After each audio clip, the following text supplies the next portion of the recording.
사도행전 13장 52절 말씀 찾으셨으면 아멘. 찾으신 줄 알고 제가 먼저 한번 읽도록 하겠습니다.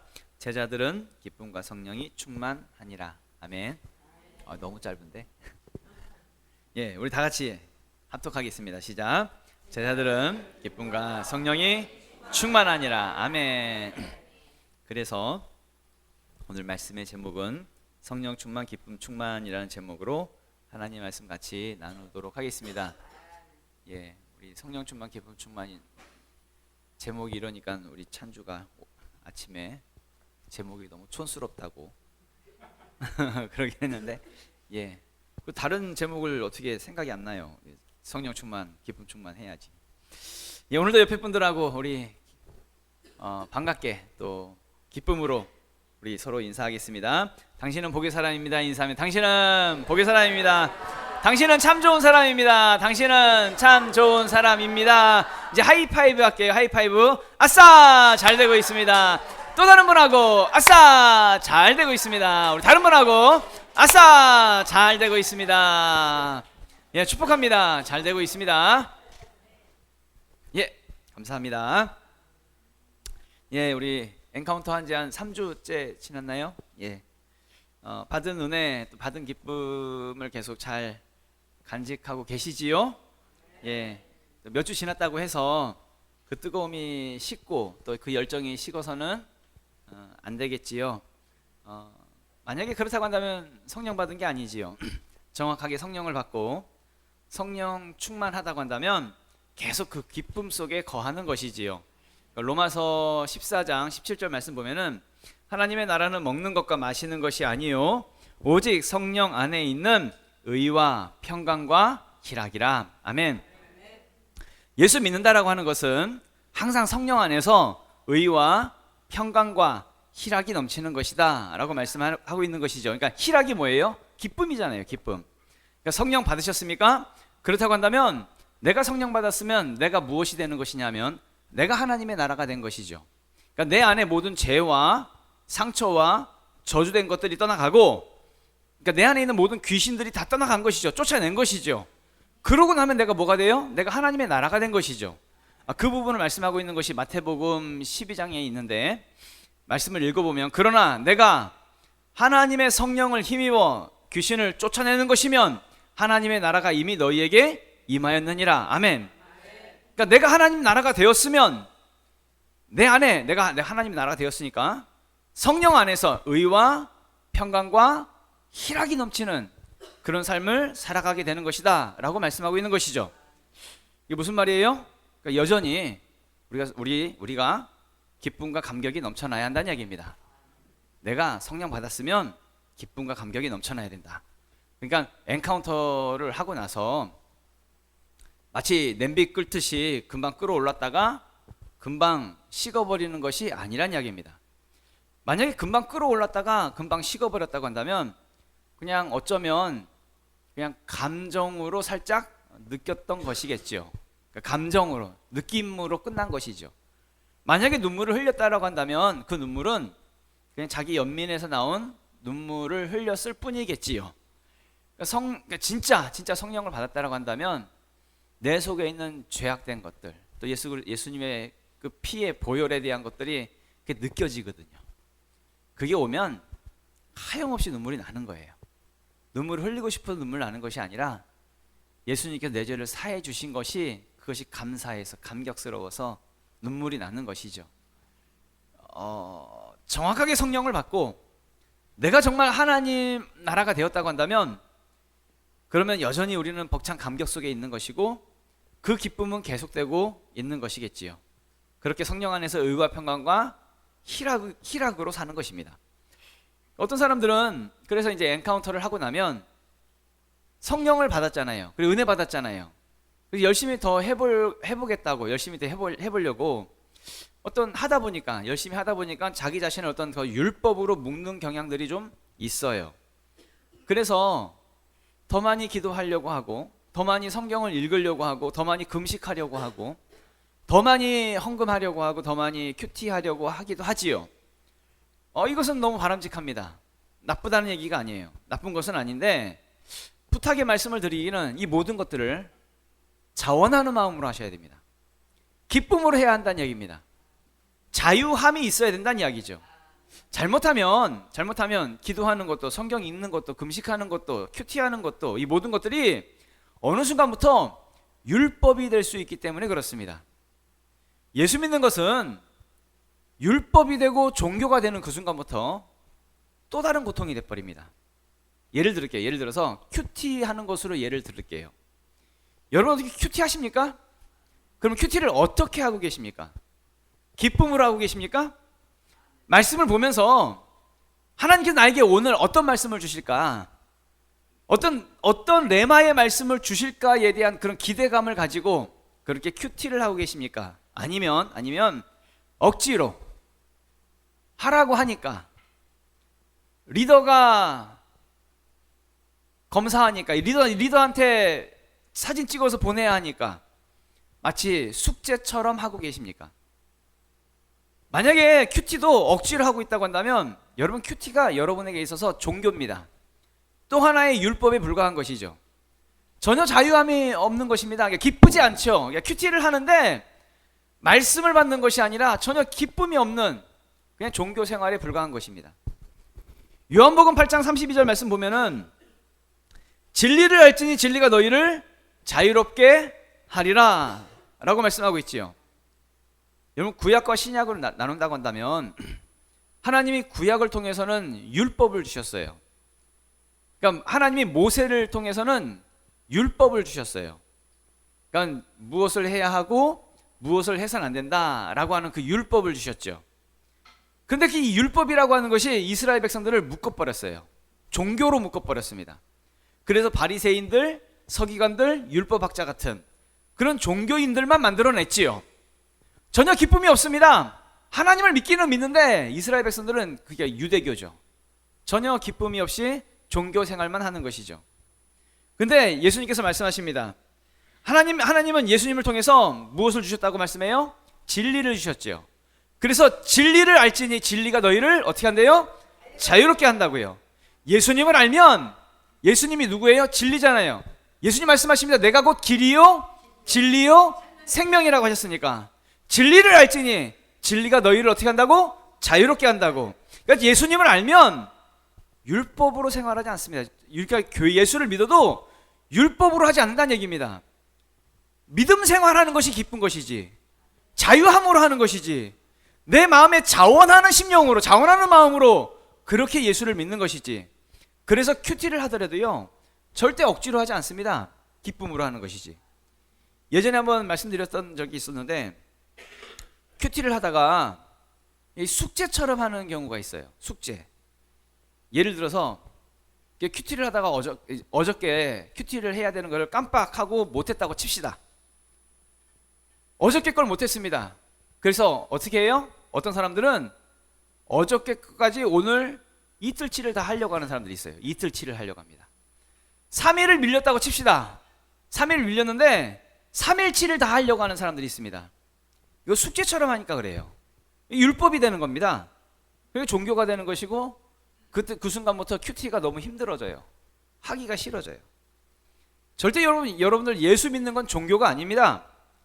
만약에요 어저께 큐티 못했으면 어떻게 해야 돼요? 그냥 넘겨버려야 돼요. 그냥 오늘 나에게 주시는 하나님의 말씀을 받는 것이지, 하나님의 관계에 집중하는 것이지, 이거 숙제처럼 하는 게 아닙니다. 레마의 말씀을 기대하면서 소망하는 것이지, 이게 어저께 못했다고 오늘 이틀치 하고 그렇게 하면은 이게 숙제잖아요. 성경은 말합니다. 진리를 알지니 진리가 너희를 자유롭게 하는 거라고. 믿음 생활은, 예수를 믿는 건 자유로 하는 것입니다. 자유롭게 하는 것입니다. 그러니까 예수를 믿는 것에 대해서 여러분 이것을 율법으로 만들지 말라는 것이죠. 정확하게 내 안에 예수 그리스도가 있으면, 그러니까 내 안에 진리가 있으면 이 진리가 우리를 자유롭게 한다는 걸 반드시 믿을 수 있기를 부탁을 드립니다. 매이지 말라고요. 매이는 신앙생활을 하지 말라는 것입니다. 성령을 받고 성령 충만하면 나타나는 열매가 있어요. 성령의 열매인데 갈라디아서 5장 22절부터의 말씀을 읽어보면 오직 성령의 열매는 사랑과 희락과 화평과 오래 참음과 자비와 양성과 충성과 온유와 절제니 이 같은 것을 금지할 법이 없느니라. 아멘. 성령을 받으면 열매가 나타난대요. 근데 나타나는 열매 그 첫 번째 말하고 있는 것이 뭐예요? 사랑과 희락이라고 말하고 있습니다. 성령 받으면 희락, 그러니까 희락이 뭐예요? 기쁨이잖아요. 기쁨. 그러면 성령 받으면 기쁨이 넘친다는 거예요. 뭐가 잘 되어서 기쁘다는 것이 아니라 성령 충만하기 때문에 기쁜 것이죠. 안 되어도, 비록 힘든 일이 있어도 성령 충만하기 때문에 기쁜 거예요. 사도행전 13장에 나오는 내용인데요. 이제 오늘 본문의 내용이죠. 바울과 바나바가 비시디아 안디옥이라고 하는 곳에 이제 가서 전도를 합니다. 전도를 하는데 물론 이제 많은 힘든 일이 있었죠. 힘들지만 그곳에서 전도를 하는데 정말 많은 사람들이, 그 중에서 특히 이방인들이 복음을 듣고 예수님을 영접하고 예수를 믿는 거예요. 그 내용이 이제 담겨져 있는 것이 사도행전 13장 48절부터의 내용인데, 48절부터의 내용을 읽어보면 이방인들이 듣고 기뻐하여 하나님의 말씀을 찬송하며 영생을 주시기로 작정된 자는 다 믿더라.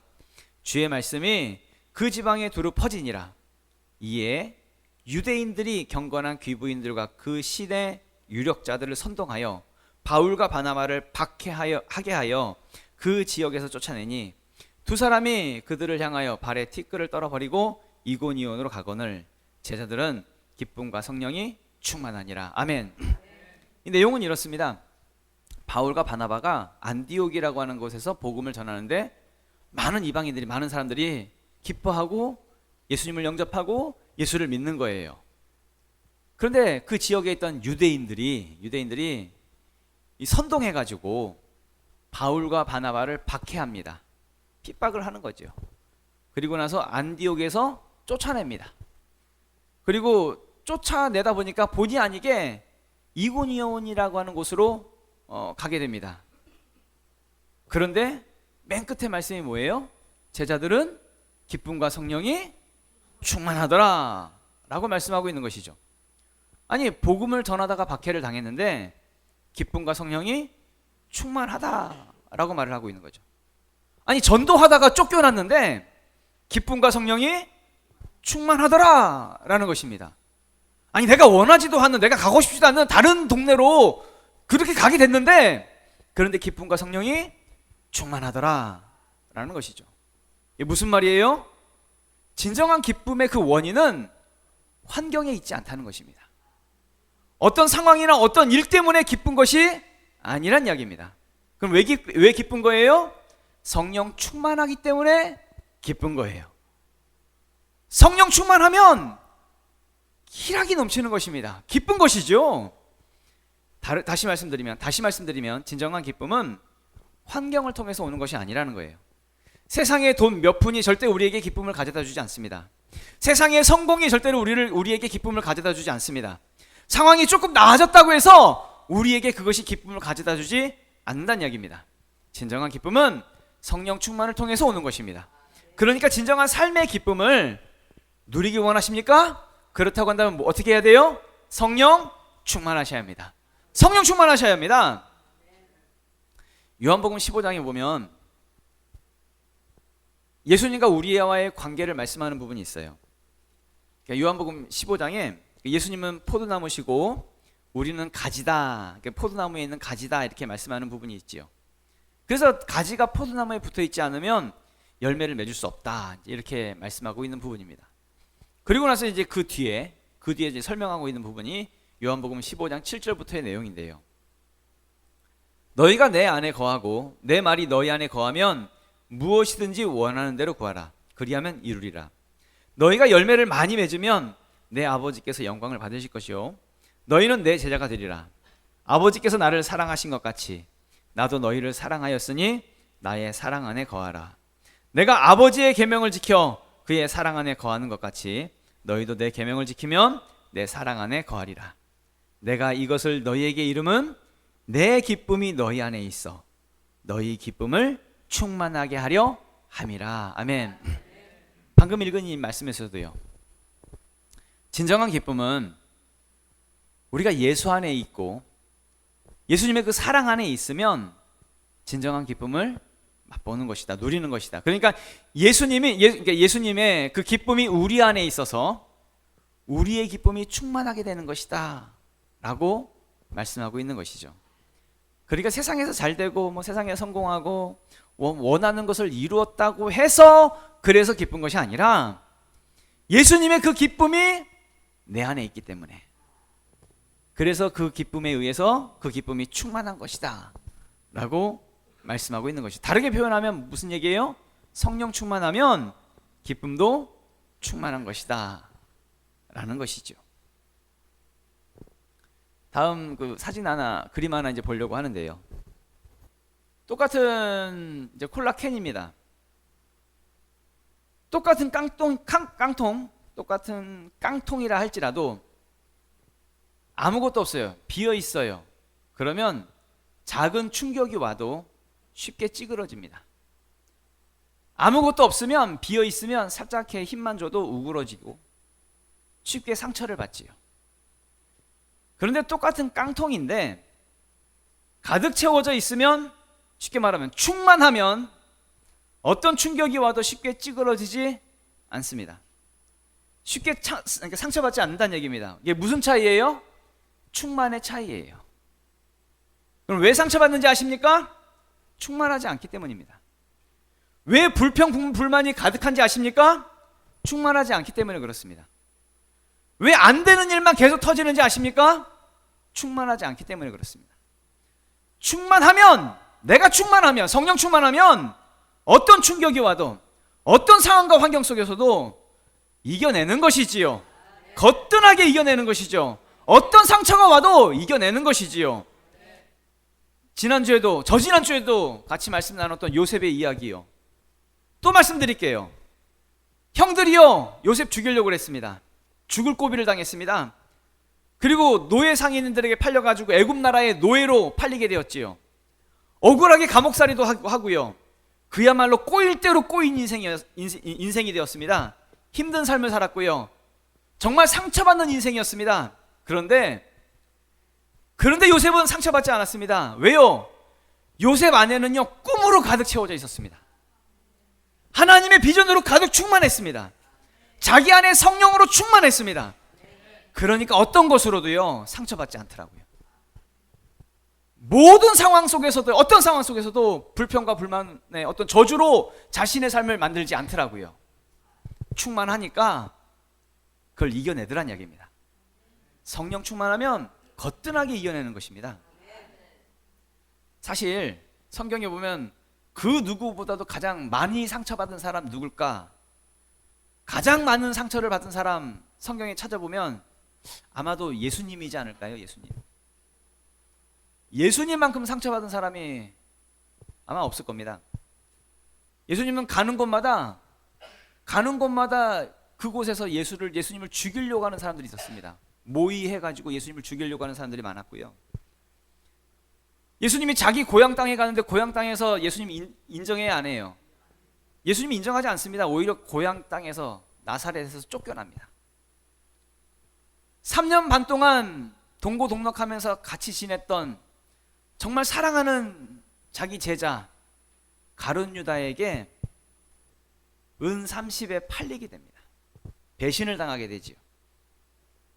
배신을 당해서 유대 병정들에게 잡히게 됐을 때, 그때 베드로는요, 예수님을 모른다고 3번이나 부인합니다.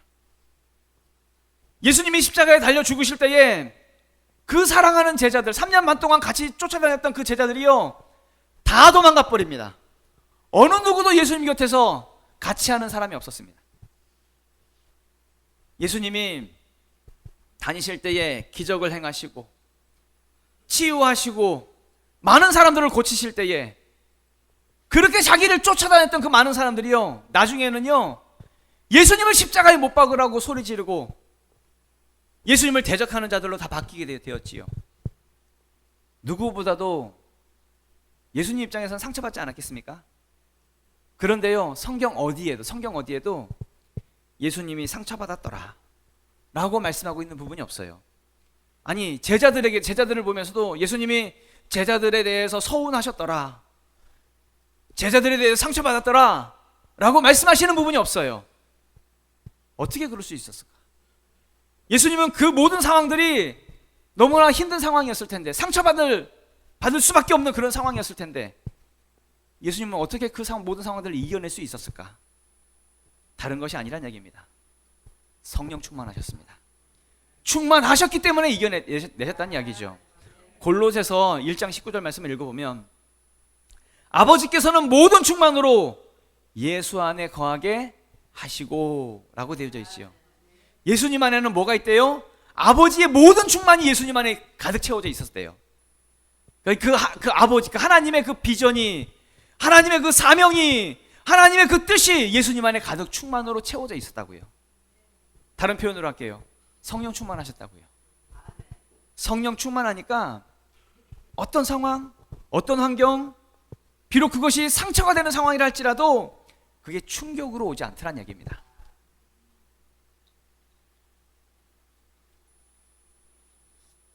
다윗이 있었습니다. 다윗은 이제 다윗이 대표적으로 범죄했던 사건을 들라고 한다면, 이제 밧세바를 범한 사건이죠. 우리아의 아내 밧세바를 범하고, 그러니까 밧세바를 범하고 나니까 이제 밧세바가 임신을 하게 되지요. 임신을 하고 나니까 이거를 숨기기 위해서 자신의 그 충성스러운 부하 우리아를 전쟁터에 내보내 가지고 죽이게 됩니다. 그리고 나서 이제 밧세바를 자신의 아내로 삼아버려요. 사실 왕이라고 하는 이 권력을 가지고 자기 부하 죽이고 그 아내가 이쁘다고 아내를 빼앗은, 사실 말하면 정말 파렴치한 범죄를 저지른 것이 되었지요. 이 죄악이 하나님 앞에서 이 죄가 돼가지고 하나님이 나단 선지자를 보내십니다. 그래서 그 죄를 깨닫게 하시고 그 죄를 꾸짖으시고 그 죄를 책망하시지요. 그럴 때 다윗이 하나님 앞에 철저하게 회개하는 내용이 있어요. 시편 이제 51편의 내용을 보면 하나님 앞에 회개하면서 이제 이런 내용으로 하나님 앞에 기도를 합니다. 나를 주 앞에서 쫓아내지 마시며 주의 성령을 내게서 거두지 마소서. 주의 구원의 즐거움을 내게 회복시켜 주시고 자원하는 심령을 주사 나를 붙드소서. 아멘. 이 다윗이 기도하면서요, 주의 성령을 내게서 거두지 말아달라고, 성령님이 내 안에서 떠나지 않도록 해달라고 그렇게 기도하는 거지요. 왜요? 구원의 즐거움, 그러니까 성령님이 떠나면 그 구원의 즐거움, 그 기쁨이 사라지는 것이니까. 성령 충만하지 않으면 기쁨도 없는 것이니까. 그러니까 주의 성령을 내게서 거두지 말아달라고 그렇게 말씀하고 있다는 얘기입니다. 다시 성령 충만하게 해달라고, 다시 성령 충만하게 해달라고, 그것은 구원의 즐거움으로 다시 회복시켜달라고 그렇게 회개기도 하고 있는 것이죠. 그 기쁨이 회복되기 위해서 무엇을 구하고 있는 거예요? 성령 충만을 구하고 있는 거예요. 성령님을 내게서 거두어 주지 말라고. 여러분, 돈 몇 푼 생겼다고 해서 그 기쁨이 회복되는 게 아닙니다. 좀 하는 일이 잘 됐다고 해서 기쁨이 회복되는 것도 아니고, 좀 환경과 상황이 좀 좋아졌다고 해서 기쁨이 회복되는 것이 아닙니다. 예수 믿는 우리는 성령 충만해야 기쁨이 회복되는 것이죠. 솔직히 신앙생활 하다 보면 예수를 믿는 그 첫사랑, 예수를 믿었을 때, 예수님이 내 안에 오셨을 때, 예수님을 정말 영접했을 때 그 감격과 그 기쁨을 잃어버릴 때가 있어요. 어느 순간부터 예배를 드리는데 이게 형식이 돼요.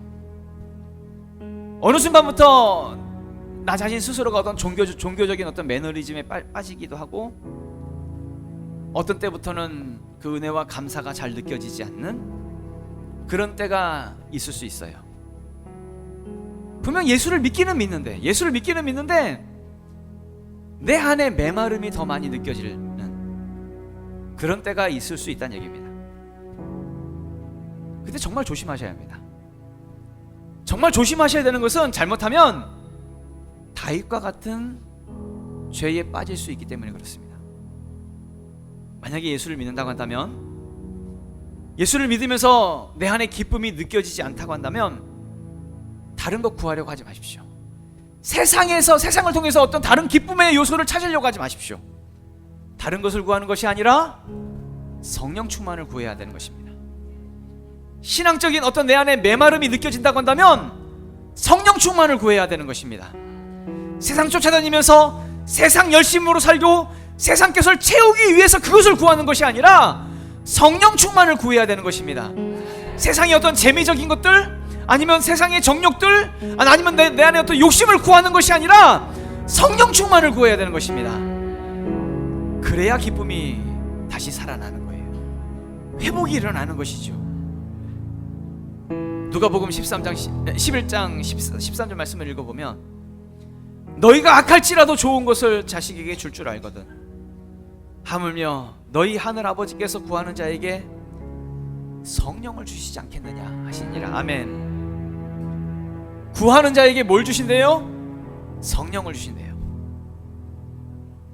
구하십시오. 왜 성령 안 구하십니까? 왜 세상 것만 구하십니까? 왜 욕심만 구하십니까? 왜 세상에 되는 것들만, 잘 되는 것들만, 내가 갖고 싶은 거, 이루고 싶은 거, 그런 것들만 구하십니까? 성령 구하십시오. 기쁘기를 원하십니까? 성령 구하십시오. 만약에 돈 몇 푼 벌었다고 한다면 잠깐 좋을 수는 있지요. 잠깐. 근데 그것은 찰나적인 것 아닙니까? 잠깐 지나가는 것 아닙니까? 정말 진정한 기쁨을 누리기 원하십니까? 성령을 구하십시오. 성령. 우리 다 같이 일어나서 기도하도록 하겠습니다.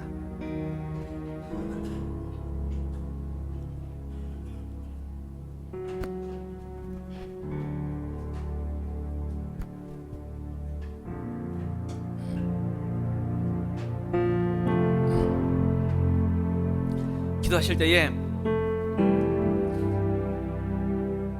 진정한 우리에게 기쁨이 되는 요소는 다른 게 없습니다.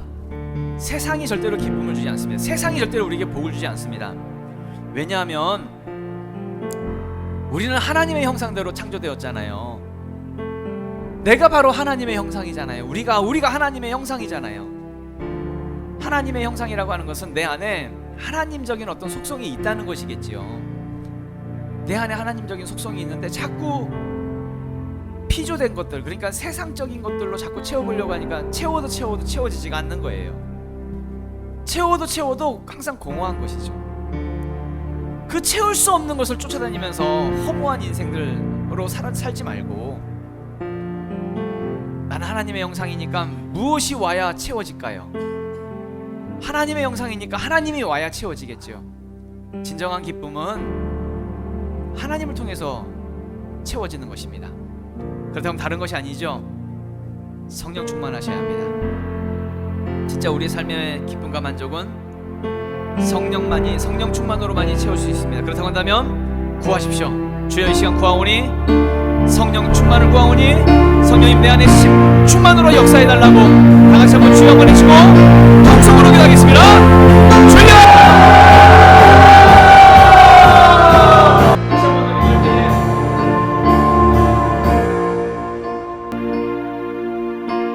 아까 전에 콜라캔 기억하시죠? 찌그러져 있는 콜라캔의 모습이 만약에 나라고 한다면, 나의 모습이라고 한다면, 내가 왜 다른 사람의 어떤 그 작은 말 한마디에 내가 왜 상처를 받을까? 내가 왜 그것 때문에 찌그러져 있을까? 내가 왜 그것 때문에 충격을 받아가지고 나 자신 스스로가 못난 이처럼 그렇게 찌그러진 콜라캔의 모습처럼 있을까? 다른 게 아닙니다. 충만하지 않기 때문입니다. 가득 채워져 있으면, 충만하면 찌그러질 리가 없지요. 상처받을 리도 없고요. 필요한 게 뭐예요? 충만입니다. 성령 충만입니다. 다시 한 번 더 구할 때에 하늘 아버지께서 구하는 자에게 성령을 주시지 않겠느냐라고 말씀하셨듯이 하나님 이 시간 다시 한 번 더 구합니다. 내 안에 어떤 그냥 하나님을 믿는다라고 하는 어떤 작은 실오라기 같은 그것이 아니라 내가 필요한 것은 주여 충만입니다. 나는 충만이 필요합니다. 가득 채워져 있는 하나님, 반드시 성령 충만의 역사가 나타날 수 있도록 도와달라고 다시 한 번 더 방언하실 수 있는 분들